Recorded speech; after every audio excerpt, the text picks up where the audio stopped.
My expectations were very low, from the gameplay trailers to the developer being Spike Chunsoft, responsible for...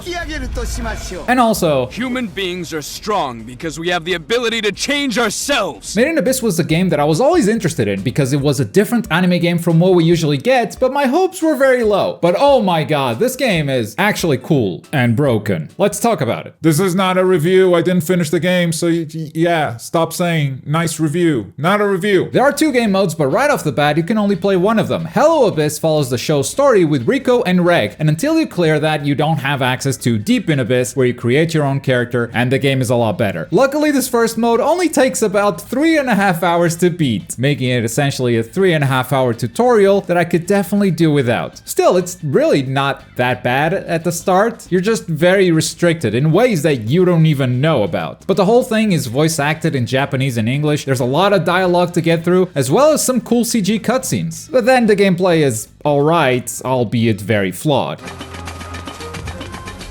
You quickly learn what type of game this is. It's a survival game where you gather and craft different things so you can survive as you explore the abyss, going further and further down. The unique gimmick here is that every time you climb too much, the curse of the abyss kicks in, just like in the show. Now, there are supposed to be different types of curses depending on the abyss level you're at, but in the game it all boils down to if you climb too much, you're gonna throw up. And you might need to eat some food to refill that bar. Yeah, that's about it. I like that this is a unique gimmick for sure, but what ends up happening is you climb a bit, and before you throw up, you just stop and wait for the curse to go away. And then you climb again. Turns out the abyss curse isn't that big of a deal if you just wait it out. Waiting, fun gameplay feature. So climbing has a lot of pausing or a lot of throwing up. This game starts really rough, and you can see that even though it's quite simple, it could have used some extra time for polish. I thought the hallucinations were only supposed to start at the 3rd level of the abyss. There are some weird choices in animation priority, like here for instance. Thanks to Reg's robot arms, we can descend in places like this pretty quickly. Just gotta wait for Reg to pick Rico up, and uh-oh, there's some poison being shot at us, and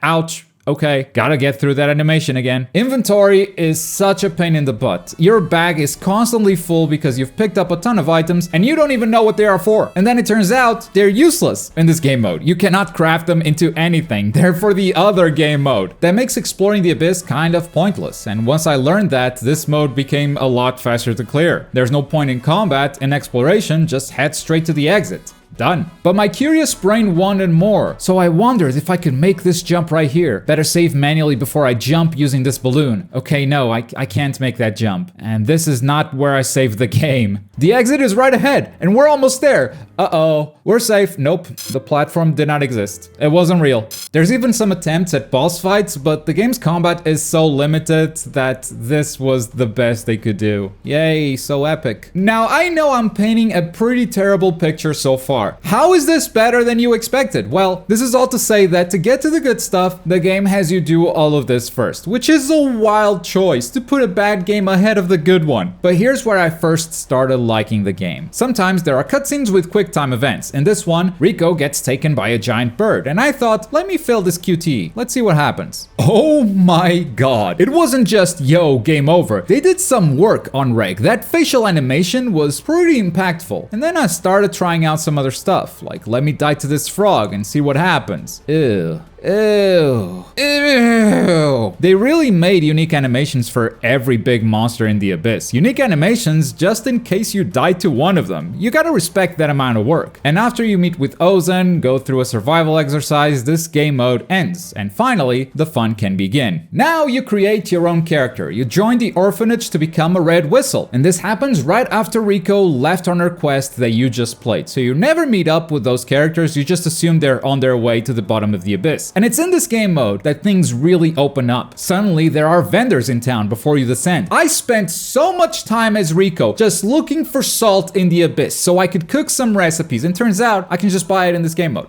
Thanks, game. You descend into the abyss with your fellow rookie red whistles, and you notice that you don't have as many crafting recipes as Rico had. But what you do have is a huge ass talent tree with a ton of stuff to unlock. Was combat boring because you only had one attack as Rico? Well, it turns out there's a talent to unlock more attacks. You can increase your back capacity so you don't have to do as much inventory management, along with a ton of other quality of life features that you simply didn't have access to before. And now it feels like I can make this game better by making the right choices on where I invest invest my skill points, where previously it just felt like, yep, that's the video game. One attack animation, and that's your stamina. You will never level up. The fucking salt is gone! And it's not just a mode where you make your character and now you can explore. No, there's also a big story component to this, as well as a ton of quests for you to complete. It's not just go down and bring me treasure, there's actually content. The first trip you take, one of your friends dies. I'm sorry if that was a spoiler. It's literally the first trip. Look, you barely got to know him. Don't act like you were attached already. So it stays dark, as Made in Abyss should. A kid just died, and your teacher barely seems to care, like this is an everyday occurrence. Although that might just be the voice acting. So there's no reason for you to feel guilty. But now it finally feels worth it to explore the abyss instead of just heading straight to the goal. I randomly ran into this huge monster that would clearly kill me if I didn't get out of there. And as I was running away, I found a lost letter that a raider wrote to their family, but the balloon didn't make it up there. So I decided to pick it up, and as I arrived back in town, I turned that in, and even these side missions are voice acted. You encountered that. I give it back to the family, and turns out this man was facing death, and in his last moments, he just wanted to talk to his family. That's really sad and powerful stuff. Never mind, he's alive. Your friends pop up while you're exploring the abyss. They might rescue you, but then you get stuck together, and then you get more cutscenes and more story. Every time you go into the abyss, you find treasures. You sell those, so you can complete more quests, unlock new skills and new tools to explore even better. Looking at the talent tree, some talents are locked behind your whistle collar, and I didn't think Made in Abyss was a universe where I wanted to feel this, to make my character and start working my way from the very bottom. Or should I say, start working my way from the very top.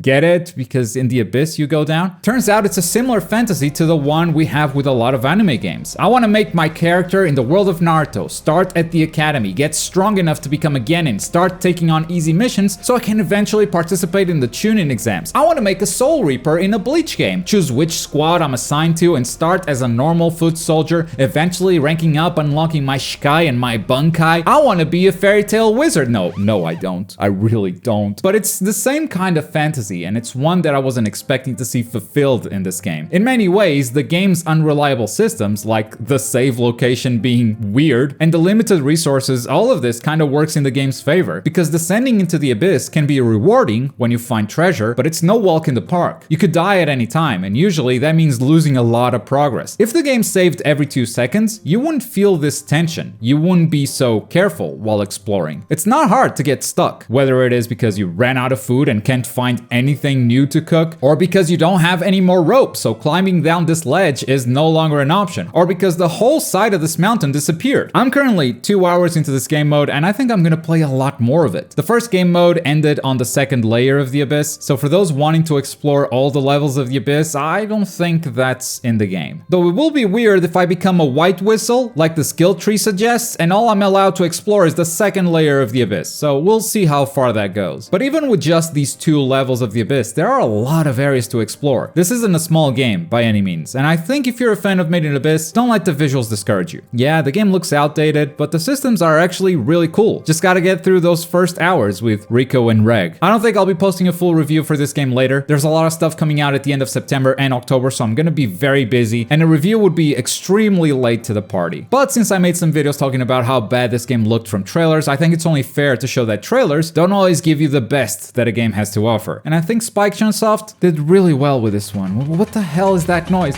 Reg! Reg! Not again! Bad Reg! Bad!